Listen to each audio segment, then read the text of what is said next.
Hi! செலிப்ரேஷன்ஸ்க்கு cake வெட்டின காலம் போய் இப்போ எல்லாருமே பார்த்தீங்கன்னா, ப்ரௌனீஸ் தான் ப்ரிஃபர் பண்றாங்க. என்கிட்ட மோஸ்ட்லி வர என்கொயரீஸ் ப்ரௌனீஸ்ல பத்தி தாங்க இருக்கு. இது என்னோட காலேஜ் ஜூனியர் ஆர்டர் பண்ணியிருந்த 250 கிராம்ஸ் ப்ரௌனீஸ்லாங்க. சிம்பிளா போதும்ன்னு கேட்டிருந்தாங்க. அவங்க கேட்ட மாரியே சிம்பிளா பண்ணி குடுத்துட்டேன்.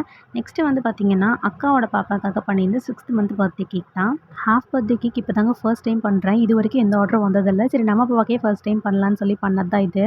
ரோஸ் மில்க் ஃப்ளேவர்ல ரோஸ் மில்க் கனாஷ்லாம் ப்ரிப்பேர் பண்ணியிருந்தேன். அரவுண்ட் ஒரு 300 டூ 350 கிராம்ஸ் தான் வரும். சின்னதா தான் பண்ணியிருந்தேன். ஃபினிஷ் பண்ணுறதுக்கு மட்டும் கொஞ்சம் கஷ்டமா இருந்துச்சுங்க. ரவுண்ட் கேக் மாதிரி ஈஸியா இல்ல. ஸோ ஆயில் பிரஷ் யூஸ் பண்ணி வந்து ஒரு பேட்டர்ன் மாரி குடுத்து எடுத்துட்டேன். அண்ட் வந்து ஸ்டார்ஸு, அதுக்கப்புறம் ஸ்ப்ரிங்கிள்ஸ் எல்லாம் கொஞ்சம் ஆட் பண்ணியாச்சு. ஃபாண்டன்ட் வச்சு லேடர் மாரி ப்ரிப்பேர் பண்ணி அதையும் பேஸ்ட் பண்ணிட்டேன். ஃபாண்டன்ட் ஃபிகரன்ஸ்லாம் அவ்வளோவா செய்ய தெரியாது எனக்கு.